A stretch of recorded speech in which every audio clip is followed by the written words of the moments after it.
جیسے کہ ہم بیمار ہوتے ہیں تو عقیدہ یہ رہنا چاہیے کہ شفا اللہ کے ہاتھ میں، لیکن دوا بھی آپ کرتے ہیں، دوا پر آپ یہ نہ سمجھیے کہ شفا اس میں ہے۔ یہی وجہ ہے کہ ہماری بڑی بوڑھی عورتیں اب بھی بچوں کو دوا پلاتی ہیں تو کیا کہتی ہیں؟ اللہ شافی اللہ کافی، پلا رہی ہے دوا، لیکن کیا یہ نہیں ہے اللہ شافی اللہ کافی، یعنی اللہ تعالیٰ ہی شفا دینے والا ہے، اور شفا دینے میں اسے دوا کی ضرورت نہیں ہے، وہ کفایت کرتا ہے خود اپنے اختیار سے، جب چاہے تو مرض کو دور کر دے۔ اللہ شافی بھی ہے کافی بھی ہے، لیکن یہ کہ سنت ہے کہ آپ جو ہے اس کا جو ہے دوا جو ہے اس کے لیے جو بھی اللہ نے ما انزل اللہ من داء الا انزل له دواء، اللہ تعالیٰ نے دوائیں بھی اتاری ہیں، استعمال کرو۔ اسی طرح ان چیزوں میں مشرکانہ کوئی عمل نہیں ہونا چاہیے، تو کوئی حرج نہیں ہے۔ اور آپ نے صحیح لکھا ہے کہ یہ معوذتین جو ہے ان کے بارے میں صحیح احادیث یہی ہے، یہ نازل ہی ہوئی ہے حضور صلی اللہ علیہ وسلم پر، جب ایک یہودی کے وجہ سے وہ جادو کے اثرات ہو گئے تھے تو اس کے ازالے کے لیے یہ صورتیں پھر نازل کہ جنوں کی ایک جماعت نے سنا، کس کو سنا؟ قرآن کو سنا۔ فقالوا انا سمعنا قرآنا عجبا، انہوں نے کہا ہم نے سنا ہے ایک بہت ہی دل کو لبھانے والا قرآن، یہدی الی الرشد، جو نیکی اور رشد اور ہدایت کی طرف رہنمائی کر رہا ہے۔ فآمنا بہ، تو ہم تو ایمان لے آئے۔ اس وقت بھی میں نے کہا تھا یہ لمحہ فکریہ ہے، ایک دفعہ کیا اجتماع ہے قرآن کا، اور وہ بندے کہاں سے کہاں پہنچے، داعی بن گئے۔ ہمارا کیا حال ہے؟ ہم نے اس معنی میں قرآن کبھی پڑھا ہی نہیں، سنا ہی نہیں۔ سنتے ہیں تو خیبر میل کی سپیڈ سے جو پڑھ رہا ہوتا قاری، 5 دن میں پورا قرآن، 6 دن میں پورا قرآن، اور اشتہار دیے جا رہے ہیں۔ یہ ہے ہمارا ریچول۔ یہاں تو 20 منٹ میں ہو جاتی ہے، یہاں 30 منٹ، یہاں چلو وہاں اور سے بھی کم میں ہو جاتی ہے، وہاں چلو۔ قرآن کا نتیجہ تو یہ نکلنا چاہیے وہ آپ کو پوزیس کر لے، جانے نہ دے۔ انا سمعنا قرآنا عجبا یہدی الی الرشد فآمنا بہ ولن نشرک بربنا احدا، اب ہم کبھی بھی اپنے رب کے ساتھ کسی کو شریک نہیں۔ وانہ تعالی جد ربنا، اور یقیناً ہمارے رب کی عزت شان بہت بلند ہے۔ متخذ صاحبۃ ولا ولدا، اس نے نہیں اختیار کی نہ کوئی بیوی اور جورو نہ کوئی اولاد۔ وانہ کان یقول سفیہنا علی اللہ شططا، اور یقیناً ہمارا جو بے وقوف ہے بڑا، مراد یہاں پہ ہے وہی عزازیل ابلیس لعین، وہ چونکہ ہمارا ذرا بڑا بڑگر ہے تو وہ جو کچھ کہتا رہا ہے، جن اور انسان اللہ تعالیٰ کے اوپر جھوٹ نہیں باندھیں گے، لیکن وہ بدماش تو جھوٹ باندھتا رہا، ہم نے اپنی شرافت میں اس کی بات کو مان لیا۔ وَأَنَّهُ كَانَ رِجَالٌ مِّنَ الْإِنسِ يَعُوذُونَ بِرِجَالٍ مِّنَ الْجِنِّ فَزَادُوهُمْ رَهَقًا، اور یہ کہ جو انسانوں میں سے مرد ہیں وہ جنات کے مردوں میں کی حفاظت پکڑتے ہیں۔ یہ ہوتا تھا ان کا طریقہ، وہ سمجھتے تھے کہ بیابان میں جو ہے جنات رہتے ہیں اور وہ ان کے جو ہیں سردار بھی ہیں، تو اب راستے نے پڑاؤ ڈالا ہے جنگل میں، تو سب سے پہلے کہتے تھے کہ ہم اس جنگل کے، اس بیابان کے جنات کی ہم پناہ میں آتے ہیں۔ ہمارے تو جد امجد کو نکال دیا گیا جنت سے اس لیے کہ اس کو سجدہ نہیں کیا، یہ ہمیں معبود بنائے بیٹھے ہیں، ہماری پناہ طلب کر رہے ہیں، لہذا ان میں اور سرکشی پیدا ہو گئی اور اکڑ گئے کہ یہ انسان ہو کر یہ ہماری پناہ مانگ رہے ہیں، ہم سے طلب کر رہے ہیں پناہ، تو اس سے ان کے اندر اور زیادہ سرکشی پیدا ہو گئی۔ وَأَنَّهُ كَانَ رِجَالٌ مِّنَ الْإِنسِ يَعُوذُونَ بِرِجَالٍ مِّنَ الْجِنِّ فَزَادُوهُمْ رَهَقًا وَأَنَّهُمْ ظَنُّوا كَمَا ظَنَنتُمْ أَن لَّن يَبْعَثَ اللَّهُ أَحَدًا، اور دیکھو انہوں نے بھی ایسا ہی سمجھا جیسا کہ تم نے سمجھا ہوا ہے کہ اللہ کسی کو نہیں اٹھائے گا۔ اس کے 2 معنی ہیں، یعنی بعد سے بعد الموت کوئی نہیں ہے، مرنے کے بعد جی اٹھنا نہیں ہے، اور یہ بھی کہ شاید اب اللہ کسی اور کو رسول بنا کر نہ بھیجے، ان یبعث اللہ احد، اس لیے کہ 600 برس بیت چکے تھے، وہ تورات سے واقف تھے جو سورہ احقاف میں تذکرہ آیا ہے، فترت وہی 600 برس، جو یہ طویل ترین وقفہ تھا نبوت کا کہ کوئی نبوت کوئی رسالت دنیا میں نہیں، تو ان کو یقیناً اس سے خیال ہوا ہوگا کہ بس اب ختم ہوا معاملہ، اب کوئی اور رسول نہیں آیا۔ وَأَنَّا لَمَسْنَا السَّمَاءَ، اور ہم نے ذرا ٹٹولا آسمان کو، ہم نے چاہا کچھ خبریں لے کر آئیں ذرا غیب کی، فَوَجَدْنَاهَا مُلِئَتْ حَرَسًا شَدِيدًا وَشُعُبًا، تو ہم نے تو پایا اس کو کہ وہ بھرا ہوا ہے سخت چوکیداری سے، اور انگارے رکھے ہوئے ہمیں کھدیڑنے کے لیے، یعنی یہ کہ ہمیں معلوم ہو گیا کہ کوئی واقعی وقت ایسا ہے، کیونکہ یہ سارا انتظام خاص طور پر جبکہ وہی یہ نبوت آتی تھی تو اہتمام کر لیا جاتا۔ عام حالات میں کوئی بات نہیں، روح اتر رہے ہیں فرشتے، اور یہ جو ہیں یہ آگ سے بنے ہیں، وہ نوری ہیں یہ ناری ہیں، کچھ نہ کچھ ان سے یارانہ گانٹ کے کچھ نہ کچھ ان سے لے لیتے تھے، یا یہ کہ اچک لیا، من استرق سرقۃ، کسی نے کوئی چیز جو ہے کہیں سے لے لی۔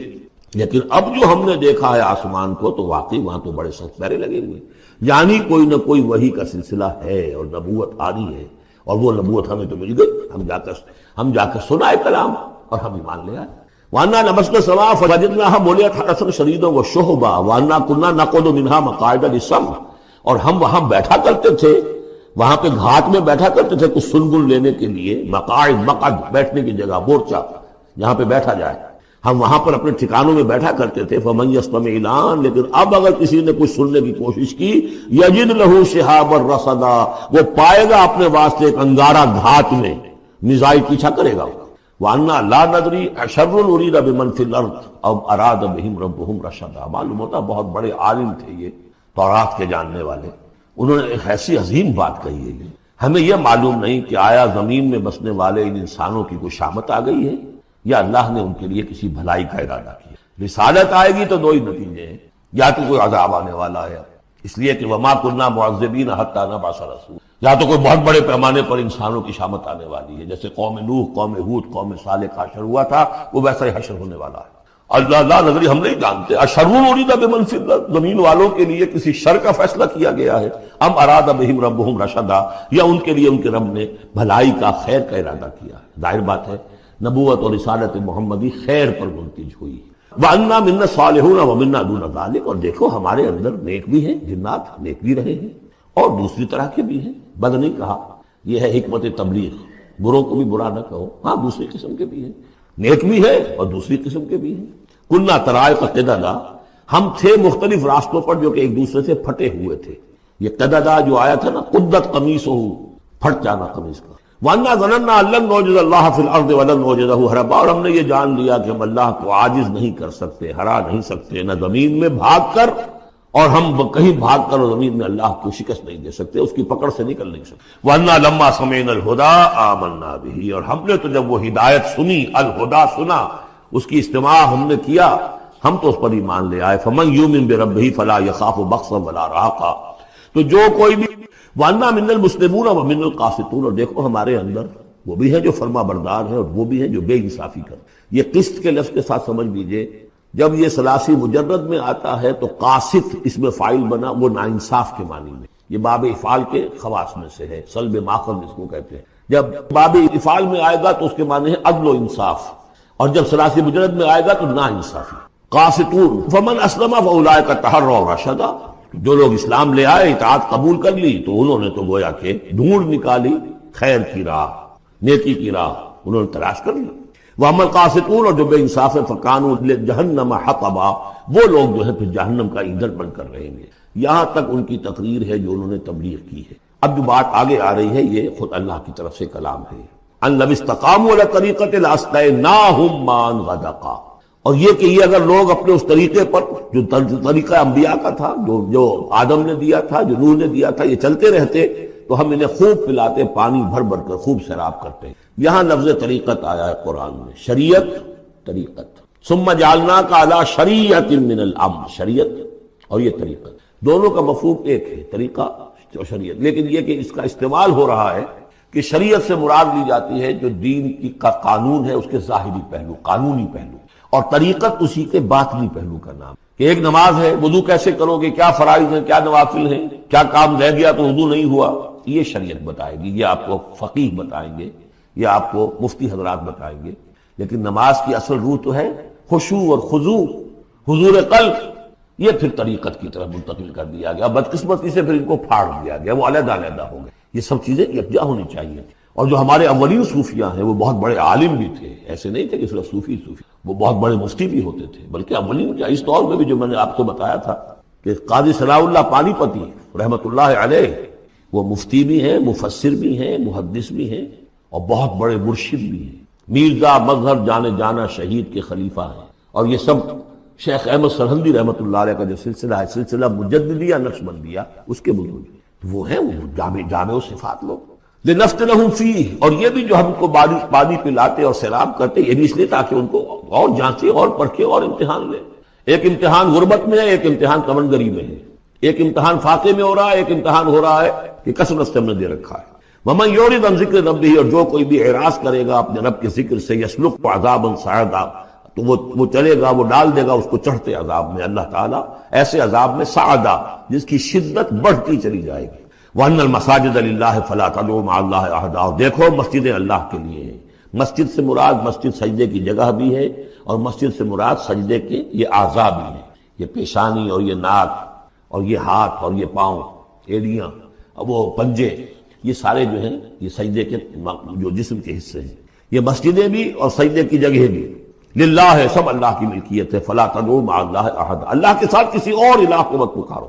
وانہ لما قام عبد اللہ یدعوہ قالوا یکونون علیہ لبدا، اور یہ اب یہاں پھر قول آ گیا ہے انہی کا جنات کا کہ جب وہ عبداللہ کو ہم نے دیکھا وہ کھڑا تھا، وہ قرآن پڑھ رہا تھا، وہ نماز پڑھا رہا تھا، لما قام عبداللہ یدعوہ، اسے پکار رہا تھا اللہ کو، اللہ کا بندہ، قالوا یکونون علیہ لبدا، وہ تو ایسے ہو رہے تھے سننے والے گویا کہ اس کے اوپر ٹھٹ کے ٹھٹ جمع ہو جائیں گے وہاں پر، لیکن یہ کہ وہ ایمان نہیں لا رہے تھے۔ قل انما ادعو ربی، کہہ دیجئے اے نبی صلی اللہ علیہ وسلم، دیکھو میں پکارتا ہوں اپنے رب کو، ولا اشرک بہ احدا، اس کے سوا میں کسی اور کو شریک کرنے کے لیے تیار نہیں۔ قل انی لا املک لکم ضرا ولا رشدا، کہہ دیجئے مجھے کوئی اختیار حاصل نہیں ہے تمہارے لیے، نہ کسی نقصان کا اور نہ کسی راہ پر لانے کا، میں تمہیں ہدایت نہیں دے سکتا۔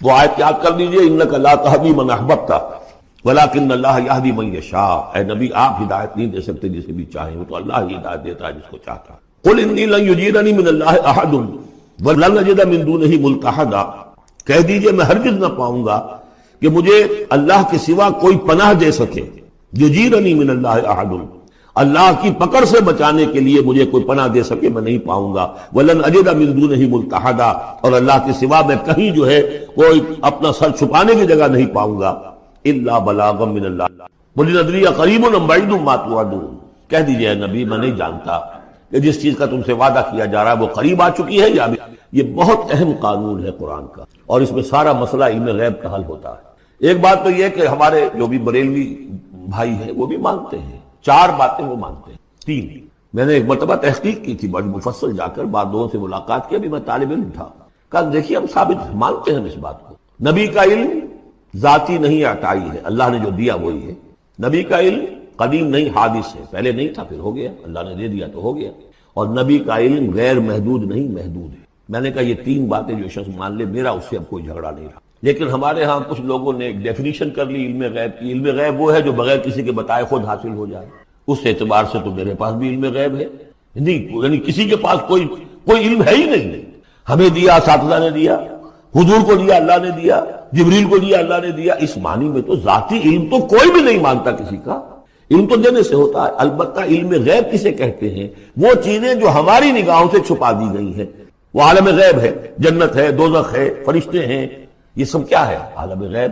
تو نبیوں کو تو کچھ نہ کچھ حصہ اس کا دکھایا جاتا ہے تو نبی بنتے ہیں نا، ورنہ میرے اور نبی میں فرق کیا ہوا پھر؟ اگر میرا بھی علم وہی ہوتا ان السمع والبصر والفؤاد، تو میرے علم اور حضور کا بھی علم یہی ہوتا تو فرق کیا ہوا؟ حضور نے تو اس دوسرے علم کے اعتبار سے تو صاف کہہ دیا انتم عالم بامور دنیاکم، لیکن حضور کو معراج میں جنت دکھا دی، دوزخ دکھا دی، زمین پر رہتے ہوئے آپ نماز پڑھا رہے تھے، غالباً وہ جو کہ نماز پڑھائی جاتی ہے جبکہ بارش نہیں ہوتی، استسقاء کی نماز، اسی کے دوران اچانک ایک دفعہ آپ آگے بڑھے، لوگ حیران ہوئے کیا ہوا ہے، ایک دفعہ پیچھے ہٹے، لوگوں نے پوچھا بعد میں کہ حضور یہ نماز کا حصہ تھا، یعنی ہم بھی پھر صدا کیا کریں اس نماز کے اندر؟ فرمایا نہیں، اصل میں میرے سامنے جنت لے آئی گئی، اب بے اختیار میرا ہاتھ بڑھ گیا کہ میں اس کا پھل توڑ دوں، اور میرے سامنے اس کے بعد دوزخ لے آئی گئی اور اس کا جو بمکا آیا گرمی کا، اس سے میں بے اختیار پیچھے ہٹا۔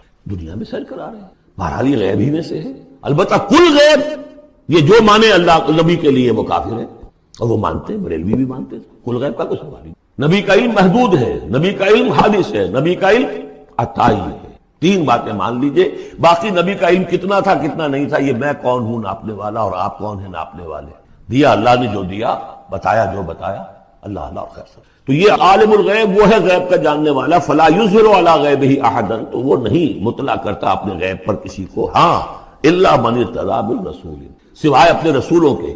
کذالک نوری ابراہیم ملکوت السماوات والارض، ہم نہیں پڑھ چکے، ابراہیم کو بھی ملکوت دکھائے، حضور کو من بین یدیہ ومن خلفہ رصدا، جس کو رسول بناتا ہے غیب کی خبریں دیتا ہے، پھر اس کے آگے اور پیچھے وہ اپنے باڈی گارڈ رکھتا ہے، چوکیدار رکھتا ہے، یسلکو من بین یدیہ، اس کے سامنے بھی، ومن خلفہ، پیچھے سے بھی چوکیدار، حفاظت کرنے والے، لیعلم ان قد ابلغوا رسالات ربہم، تاکہ یہ بات بالکل واضح ہو جائے کہ انہوں نے واقعتاً اپنے رب کے پیغامات پہنچانے کا حق ادا کر، جیسا کہ حضور نے پوچھ کر جواب لیا تھا، انا نشہد انک قد بلغت الرسالۃ وادیت الامانۃ وکشفت الغمۃ ونصحت الامۃ، ہم گواہ ہیں، واحاط بما لدیہم، اور اللہ تعالیٰ جو کچھ ان کے پاس ہے سامنے سب کا احاطہ کیے ہوئے ہیں، واحصا کل شیء عددا، اور ہر شے کی اس کی جو انوینٹری ہے وہ بڑی مکمل ہے، کوئی چیز وہاں سے غائب ہونے والی نہیں ہے، ہر ایک کا عدد کے ساتھ حساب کتاب کا اس نے رکھا ہوا ہے، جو یوں سمجھیے کہ ایک بہت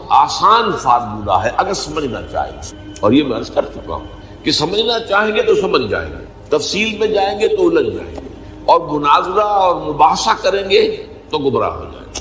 چنانچہ اسی پر میں حدیث آپ کو سنا چکا ہوں کہ ایک مرتبہ حضرت ابو ہریرہ فرماتے ہیں کہ حضور صلی اللہ علیہ وسلم برآمد ہوئے اپنے حجرے سے، اور ہم مسجد کے گوشے میں بیٹھے ہوئے تقدیر کے بارے میں بحث کر رہے ہیں، تو آپ شدید ناراض ہوئے، اور اس قدر آپ کا چہرہ مبارک غصے کی وجہ سے سرخ ہو گیا کہ ایسے محسوس ہوا جیسا آپ کے گالوں میں انار کا رس جو ہے وہ ڈال دیا، وہ اس کے اوپر بہا دیا گیا، وہ سرخ قندھاری انار، اس کا تصور کیجیے، وہ عام انار نہیں جس کے اندر وہ رنگ نہیں ہے۔ پھر آپ نے فرمایا غصے سے، کیا تمہیں اس بات کا حکم دیا گیا؟ کیا مجھے تمہاری طرف اسی کام کے لیے بھیجا گیا کہ اس مسئلے میں تم بحث کرو؟ عزم تو علیکم، میں تاکید کر رہا ہوں اس مسئلے میں بحث سے گریز کرو، بحث مت کرو۔ تو یہ مسئلہ اگرچہ اس اعتبار سے بڑا مشکل ہے، اگرچہ سمجھنا چاہیں تو سمجھ سکتے ہیں، لیکن میں ایک اور حدیث بھی آپ کو سنا دوں کہ اس پر ایمان کس قدر لازم ہے۔ یہ ایک تابعی ہے حضرت ابن الدیلمی رحمۃ اللہ علیہ، وہ فرماتے ہیں، ذرا طویل حدیث ہے، میں اس کا خلاصہ بیان کر رہا ہوں، کہ میرے دل میں تقدیر کے بارے میں کچھ وسوسے پیدا ہوئے، تو میں نے جو بھی کبار صحابہ اس وقت زندہ تھے، بقید حیات تھے، ان سب سے ملاقات کی۔ ابی ابن کعب رضی اللہ تعالی عنہ، جن کے بارے میں حضور نے فرمایا ہے کہ اقرأہم ابی ابن کعب، میرے صحابہ میں قرآن کا سب سے بڑا عالم ابی ابن کعب۔ ان کے علاوہ عبداللہ ابن مسعود کے پاس بھی میں گیا رضی اللہ تعالی عنہ، جن کی حدیث ہم پڑھ رہے ہیں۔ حذیفہ بن یمان کے پاس میں گیا رضی اللہ تعالی عنہ۔ ان سب نے ایک بات یہ کہی کہ دیکھو، ایک بات تو یہ جان لو کہ اللہ تعالیٰ کی قدرت سب شے پر حاوی ہے۔ اللہ تعالیٰ اگر لو ان اللہ عذب اہل سماواتہ واہل ارضہ عذبہم وہو غیر ظالم اللہ، اللہ اگر تمام آسمان والوں کو، تمام زمین والوں کو عذاب دے تو اسے عذاب دینے کا حق حاصل ہے، وہ عذاب دے سکتا ہے بغیر اس کے کہ ہم کہیں کہ وہ ظالم ہے۔ تمام زمین والے اور تمام آسمان والوں میں تو نیکوکار دیا گیا۔ یہ اصل میں ایک بڑا اہم مسئلہ ہے کہ جو ہمارے اور معتزلہ کے درمیان مختلف تھی۔ معتزلہ ہی کے انداز میں اہل تشیع کا تھی کہ اللہ پر عدل واجب ہے، اہل سنت کے نزدیک اللہ پر کوئی شے واجب نہیں، اللہ کا اختیار مطلق، جو چاہے کرے، چنانچہ وہ ظالم کو معاف کر سکتا ہے جب چاہے، اور وہ کسی اچھے آدمی کو عذاب دے سکتا ہے جب چاہے۔ یغفر لمن یشاء ویعذب من یشاء واللہ علی کل شیء قدیر۔ یہ سورہ بقرہ کی آخری آیت میں ہے کہ آیات میں لاسٹ بٹ 2 لاسٹ بٹ 3 آیت۔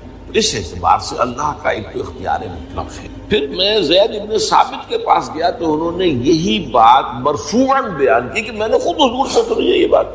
باقی 3 صحابہ کے بارے میں تو وہ کہتے ہیں کہ انہوں نے گویا کہ اپنی رائے کا اظہار کیا، اور اگر اللہ تعالیٰ چاہے لو رحمہم، تمام آسمان والوں اور تمام زمین والوں کو بخش دے اور رحم کرے، لکانت رحمتہ خیرا لہم من اعمالہم، تو اس کی رحمت جو ہے وہ یقیناً لوگوں کے اعمال سے بہت بالا ہے، بلند و برتر، تو جو چاہے کرے۔ وہ ابو جہل کو بخش دے، کون اعتراض کر سکے، اور وہ کسی سے بڑے شخص کو جو ہے وہ عذاب دے، کون اعتراض کر سکے۔ اس اعتبار سے پھر انہوں نے فرمایا وَلَوْ أَنفَقْتَ مِثْلَ أُحَدٍ ذَهَبًا، اور دیکھو ابن الدیلمی جان لو، اگر تم احد کے پہاڑ کے برابر سونا اللہ کی راہ میں خرچ کرو گے فی سبیل اللہ، ما قبل اللہ منک حتی یؤمن بالقدر، اللہ تعالیٰ اسے تم سے قبول نہیں کرے گا جب تک کہ تم تقدیر پر ایمان نہیں رکھو۔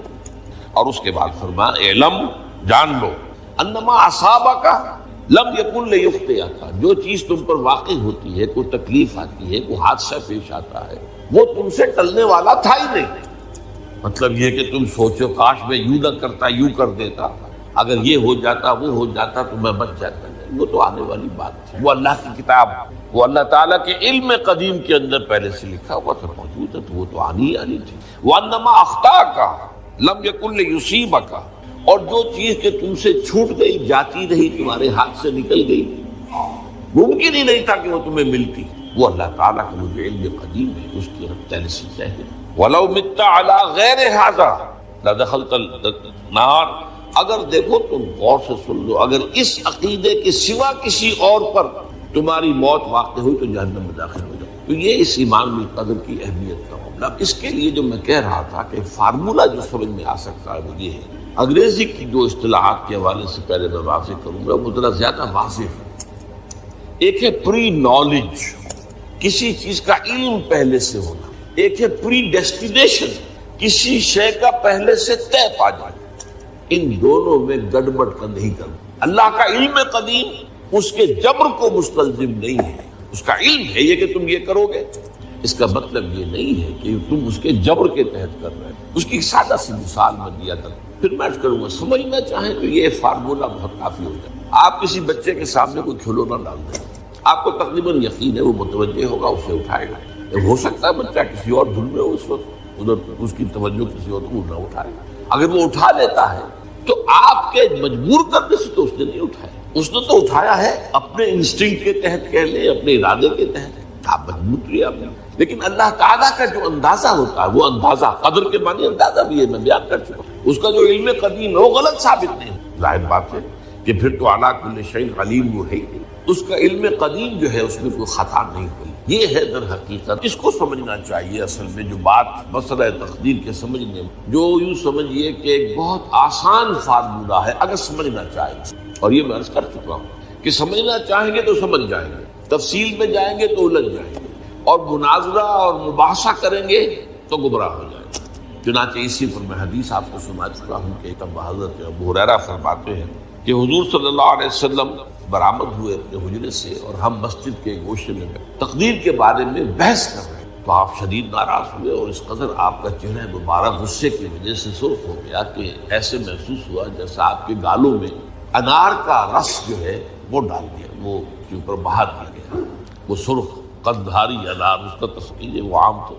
آلات نہیں جس کے اندر وہ رنگ نہیں۔ پھر آپ نے فرمایا غصے سے، کیا تمہیں اس بات کا حکم دیا گیا؟ کیا مجھے تمہاری طرف اسی کام کے لیے بھیجا گیا کہ اس مسئلے میں تم بحث کرو؟ عزم تو علیکم، میں تاکید کر رہا ہوں اس مسئلے میں بحث سے گریز کرو، بحث مت کرو۔ تو یہ مسئلہ اگرچہ اس اعتبار سے بڑا مشکل ہے، اگرچہ سمجھنا چاہیں تو سمجھ سکیں، لیکن میں ایک اور حدیث بھی آپ کو سنا دوں کہ اس پر ایمان کس قدر لازم ہے۔ یہ ایک تابعی ہے حضرت ابن الدیلمی رحمۃ اللہ علیہ، وہ فرماتے ہیں، ذرا طویل حدیث ہے، میں اس کا خلاصہ بیان کر رہا ہوں، کہ میرے دل میں تقدیر کے بارے میں کچھ وسوسے پیدا ہوئے، تو میں نے جو بھی کبار صحابہ اس وقت زندہ تھے، بقید حیات تھے، ان سب سے ملاقات کی۔ ابی ابن کعب رضی اللہ تعالی عنہ، جن کے بارے میں حضور نے فرمایا ہے کہ اقرأہم ابی ابن کعب، میرے صحابہ میں قرآن کا سب سے بڑا عالم ابی ابن کعب۔ ان کے علاوہ عبداللہ ابن مسعود کے پاس بھی میں گیا رضی اللہ تعالی عنہ، جن کی حدیث ہم پڑھ رہے ہیں۔ حذیفہ بن یمان کے پاس میں گیا رضی اللہ تعالی عنہ۔ ان سب نے ایک بات یہ کہی کہ دیکھو، ایک بات تو یہ جان لو کہ اللہ تعالیٰ کی قدرت سب شے پر حاوی ہے۔ اللہ تعالیٰ اگر لو ان اللہ عذب اہل سماواتہ واہل ارضہ عذبہم وہو غیر ظالم اللہ، اللہ اگر تمام آسمان والوں کو اور تمام زمین والوں کو عذاب دے تو اسے عذاب دینے کا حق ہے، وہ عذاب دے سکتا ہے بغیر اس کے کہ ہم کہیں کہ وہ ظالم ہے۔ تمام زمین والے اور تمام آسمان والوں میں تو نیکوکار بھی آ گئے۔ یہ اصل میں ایک بڑا اہم مسئلہ ہے کہ جو ہمارے اور معتزلہ کے درمیان مختلف، معتزلہ ہی کے انداز میں اہل تشیع کافی کہ اللہ پر عدل واجب ہے، اہل سنت کے نزدیک اللہ پر کوئی شے، اللہ کا اختیار مطلق، جو چاہے کرے، چنانچہ وہ ظالم کو معاف کر سکتا ہے جب چاہے، اور وہ کسی اچھے آدمی کو عذاب دے سکتا ہے جب چاہے۔ یغفر لمن یشاء ویعذب من یشاء واللہ علی کل قدیر۔ یہ سورہ بقرہ کی آخری آیت میں ہے کہ آیات میں لاسٹ بٹ 2 لاسٹ بٹ 3 آیت، اس اعتبار سے اللہ کا ایک تو اختیار مطلق ہے۔ پھر میں زید ابن ثابت کے پاس گیا تو انہوں نے یہی بات مرفوعاً بیان کی کہ میں نے خود حضور سے سنی ہے یہ بات۔ باقی 3 صحابہ کے بارے میں تو وہ کہتے ہیں کہ انہوں نے گویا کہ اپنی رائے کا اظہار کیا، اور اگر اللہ تعالیٰ چاہے لو رحمہم تمام آسمان والوں اور تمام زمین والوں کو بخش دے اور رحم کرے لکانت رحمتہ خیر لہم من اعمالہم، تو اس کی رحمت جو ہے وہ یقیناً لوگوں کے اعمال سے بہت بالا ہے، بلند و برتر جو چاہے کر۔ وہ ابو جہل کو بخش دے کون اعتراض کر سکے، اور وہ کسی سے بڑے شخص کو جو ہے وہ عذاب دے کون اعتراض کر سکے۔ اس اعتبار سے پھر انہوں نے فرمایا وَلَوْ أَنفَقْتَ مِثْلَ أُحَدٍ ذَهَبًا، اور دیکھو ابن دینوی جان لو، اگر تم احد کے پہاڑ کے برابر سونا اللہ کی راہ میں خرچ کرو گے فی سبیل اللہ ما قبل اللہ منک حتی یؤمن بالقدر، اللہ تعالیٰ اسے تم سے قبول نہیں کرے گا جب تک کہ تم تقدیر پر ایمان نہیں رکھو۔ اور اس کے بعد فرمایا اعلم، جان لو، انما اصابک لم یکن لیخطئک، جو چیز تم پر واقع ہوتی ہے، کوئی تکلیف آتی ہے، کوئی حادثہ پیش آتا ہے، وہ تم سے ٹلنے والا تھا ہی نہیں۔ مطلب یہ کہ تم سوچو کاش میں یوں نہ کرتا، یوں کر دیتا، اگر یہ ہو جاتا وہ ہو جاتا تو میں بچ جاتا، نہیں، وہ تو آنے والی بات تھی، وہ اللہ کی کتاب، وہ اللہ تعالیٰ کے علم قدیم کے اندر پہلے سے لکھا ہوا تھا، موجود ہے، تو وہ تو آنی تھی۔ وَأَنَّمَا أَخْطَأَكَ لَمْ يَكُنْ لِيُصِيبَكَ، اور جو چیز کہ تم سے چھوٹ گئی، جاتی رہی، تمہارے ہاتھ سے نکل گئی، ممکن ہی نہیں تھا کہ وہ تمہیں ملتی، وہ اللہ تعالیٰ کا جو علم قدیم ہے اس کی پہلے سے طے ہے۔ وَلَوْ مِتَّ عَلَىٰ غَيْرِ هَٰذَا لَدَخَلْتَ النَّارَ، اگر دیکھو تم غور سے سن لو، اگر اس عقیدے کے سوا کسی اور پر تمہاری موت واقع ہوئی تو جہنم میں داخل ہو جاؤ۔ تو یہ اس ایمان بالقدر کی اس کے لیے جو میں کہہ رہا تھا کہ فارمولہ جو سمجھ میں آ سکتا ہے، وہ انگریزی کی جو اصطلاحات کے حوالے سے پہلے میں واضح کروں گا، وہ ذرا زیادہ واضح ہے۔ ایک ہے پری نالج، کسی چیز کا علم پہلے سے ہونا، ایک ہے پری ڈیسٹینیشن، کسی شے کا پہلے سے طے پا جائے۔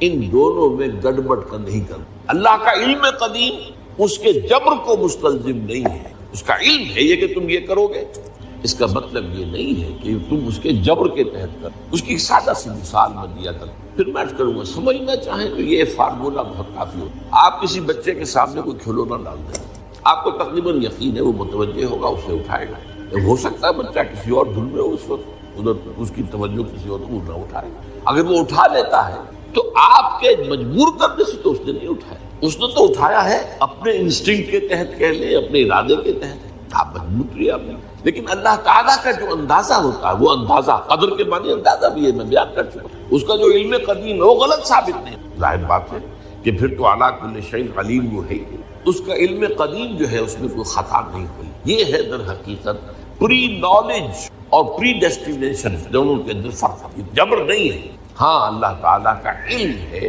اس علم کے مطابق چیز جو ہے وہ لکھتی گئی ہے۔ یہاں کامیابی کا اعلیٰ معیار نہیں بیان کیا جا رہا، بلکہ اس کا کم سے کم معیار بیان کیا جا رہا۔ میں ذرا توجہ دلاؤں گا اس بات کی طرف، سطحی طور پر ذرا ہو سکتا ہے کہ اس میں کوئی مغالطہ پیش آ جائے، تقابل کیجئے ذرا۔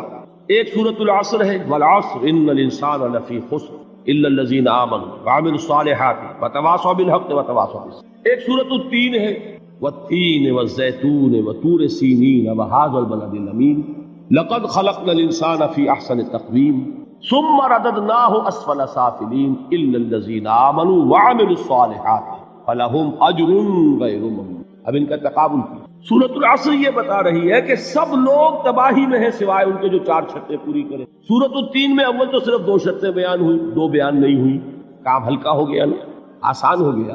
یہاں 4 ہے، ایمان، عمل صالح، تواصی بالحق، تواصی بالصبر۔ وہاں ہے ایمان اور عمل صالح صرف۔ نمبر 2 یہ کہ وہاں فرمایا گیا فَلَهُمْ أَجْرٌ غَيْرُ مَمْنُونٍ، ان کے لیے تو بہت بڑا اجر ہے جس کا سلسلہ کبھی منقطع نہیں ہوگا۔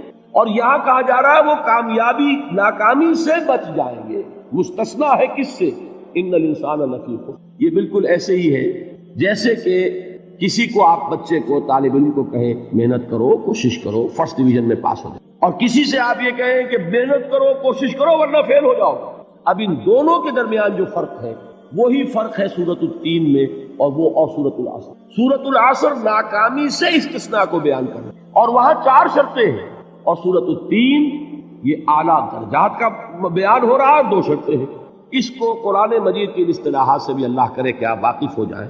ایک کو ہم کہیں گے کہ ایک پر انذار کا رنگ ہے اور دوسرے پر تبشیر کا رنگ۔ یہ 2 الفاظ بارہا آپ نے پڑھے ہوں گے۔ سورہ بنی اسرائیل میں فرمایا حضور سے مخاطب ہو کر وما ارسلناک الا مبشرا ونذیرا، اے نبی ہم نے نہیں بھیجا آپ کو مگر بشارت دینے والا اور خبردار کرنے والا بنا کر۔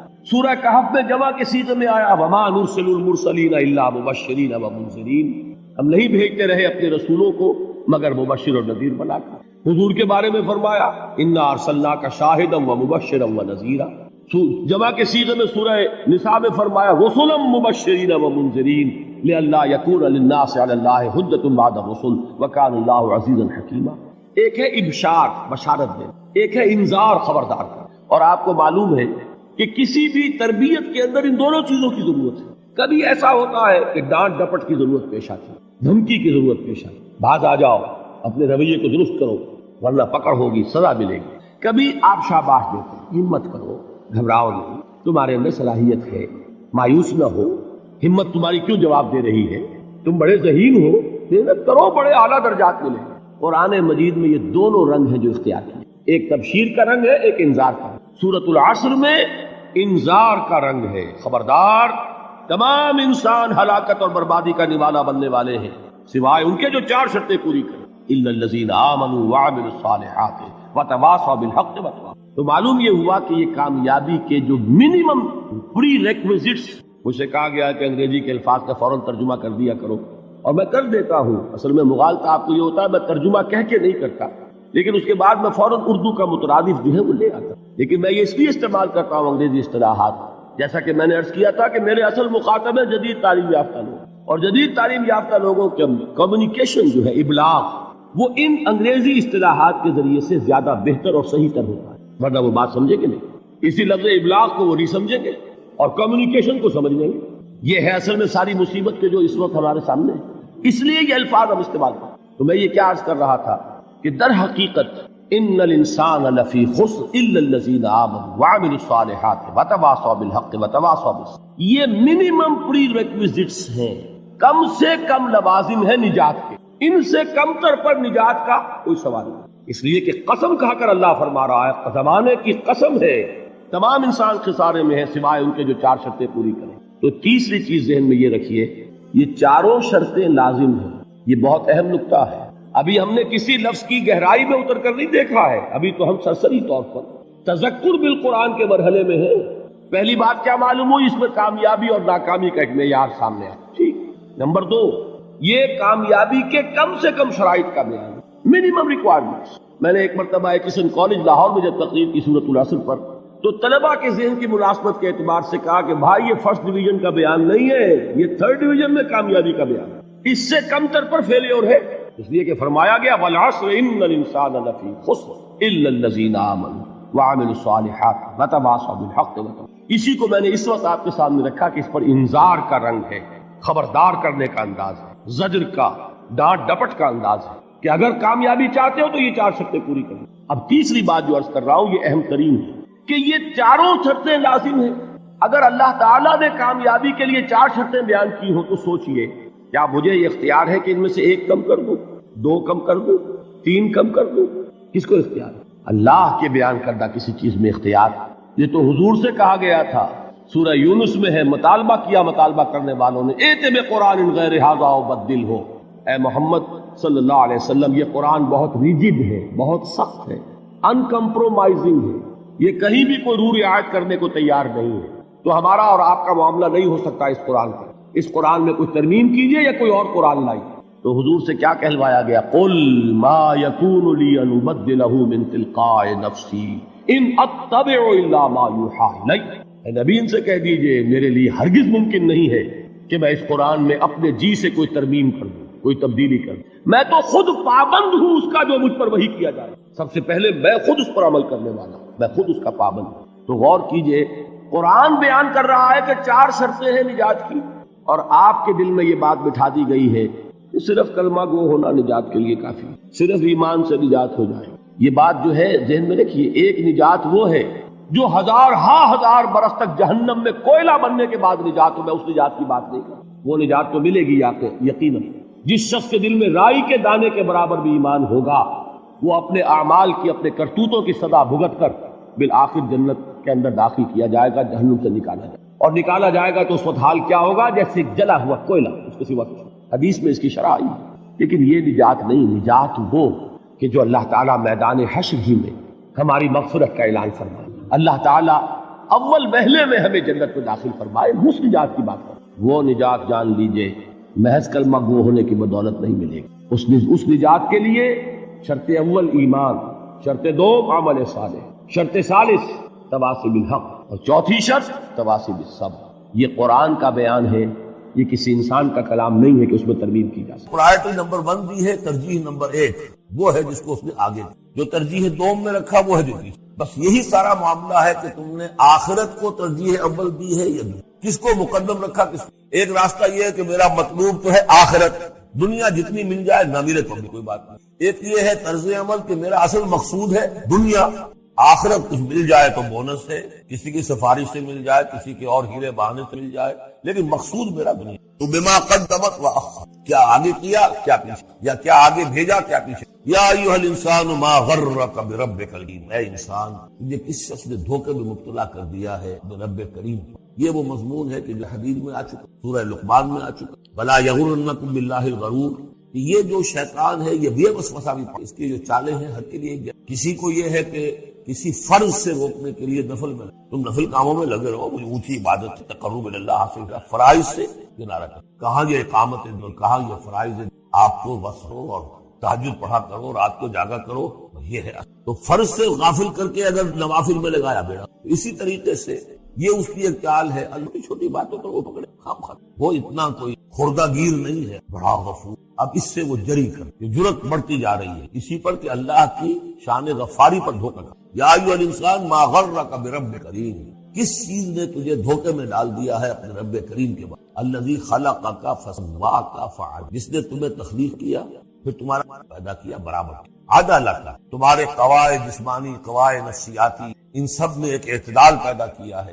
یہ عدل جو ہے یہ گویا کہ اس تخلیق کے اندر بھی مضمر ہے، انہیرنٹ ہے، اور اللہ تعالیٰ بھی عدل دے گا تاکہ جو بھی گناہگار ہیں ان کو سزا دی جائے اور جو نیکوکار ہیں اس کا تقاضا ہے۔ لیکن تم در حقیقت اس کی شان غفاری کو ایمفیسائز کر کے اس پر زیادہ اس پر زور ڈال کر تم انکار کر رہے ہو۔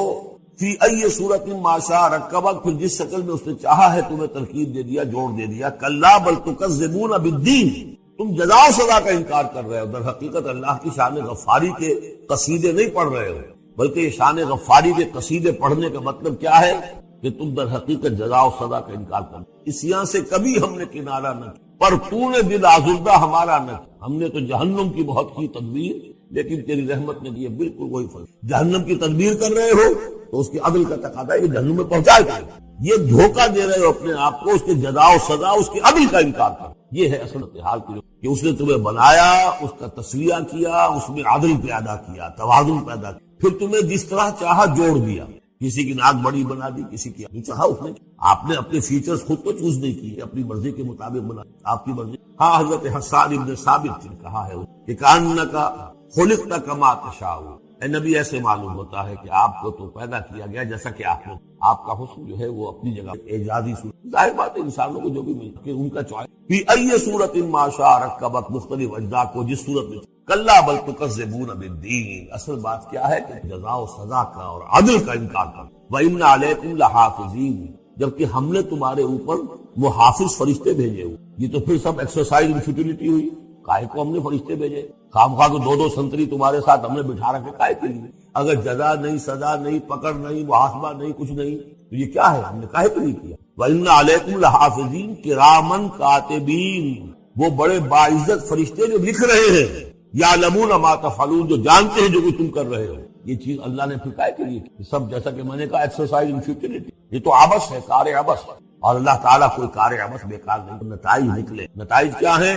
ان الابرار لفی، نیکوکار اللہ کے وفادار بندے وہ ہوں گے نعمت، وان الفجار لفی، اور جو فاسق و فاجر ہوں گے جو کہ اپنی نفس کی شہوات و خواہشات کے بندے ہوں گے، لفی جہیم، وہ جہنم، یصلونھا یوم الدین، داخل ہوں گے اس میں یوم الدین کو، جزا و سزا کے ساتھ۔ وما ہم عنہا بغائبین، پھر وہ وہاں سے کہیں جا نہیں سکیں گے، غائب نہیں گے، وہاں سے نکلنے کا کوئی سوال نہیں، وہاں سے بھاگ جانے کی۔ وما ادراک ما یوم الدین، اور تمہیں کچھ پتا ہے، کسی نے کچھ بتایا ہے یوم الدین کیا ہے؟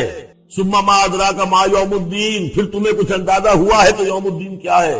یوم لا تملک نفس لنفس شیئا والامر یومئذ للہ، جب کسی جان کو کوئی، اور امر کل کا کل اللہ کا، والامر یومئذ لمن الملک اليوم للہ الواحد واتقوا یوما لا تجزی نفس عن نفس ولا يقبل منها شفاعت ولا يؤخذ منها عدل ولا هم ينصرون۔ جانتے ہو وہ دن؟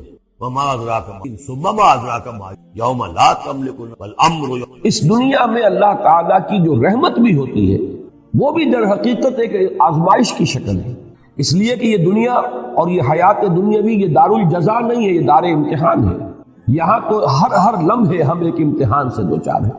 بڑی پیاری نظم ہے علامہ اقبال کی جو بانگ درا میں شامل ہے، زندگی، جس میں ایک شعر وہ بھی ہے کہ تو اسے پیمانہ امروز فردا سے نہ ناپ، جاویداں پہم دواں ہر دم جواں ہے زندگی۔ اور آخری شعر ہے کہ قلزم ہستی سے تو امراہ مانند حباب، اس زیاں خانے میں تیرا امتحان ہے زندگی۔ اور یہ در حقیقت ترجمانی ہے سورہ ملک کی اس آیت کی کہ ہم نے خلق الموت والحیات لیبلوکم ایکم احسن عملا۔ یہ موت و حیات کا سلسلہ، حیات مسلسل چلی جا رہی تھی، موت کا وقفہ ڈال دیا گیا، اس کے حصے کر دیے گئے تاکہ ایک چھوٹا سا حصہ علیحدہ کر لیا جائے، small chunk of our life, وہ علیحدہ کر لیا گیا تاکہ اس کو ایک امتحانی وقفہ بنا دیا جائے۔ قلزم ہستی سے تو براہ مانند حباب، اس زیاں خانے میں تیرا امتحان ہے زندگی۔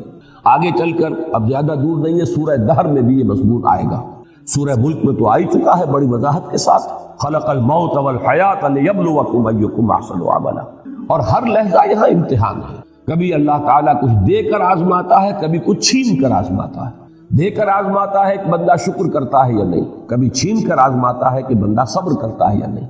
ہر حال میں وہ میرے دامن سے وابستہ رہتا ہے یا نہیں، ہر حال میں راضی برضائے رب رہتا ہے یا نہیں۔ کہیں ایسا تو نہیں ہوتا کہ اگر نعمتوں کی بارش ہو تو ہم سے غافل ہو جائے، ہماری طرف سے منہ موڑ لے۔ کہیں ایسا تو نہیں کہ اگر کوئی تکالیف آ جائے، ہجوم کر جائے، تو پھر شکوہ اور شکایت کا لفظ زبان پر آ جائے۔ ہر حال میں ہونا یہ چاہیے کہ راضی برضائے رب رہے بندہ، چاہے یہ حال ہو چاہے وہ حال ہو۔ اس میں جو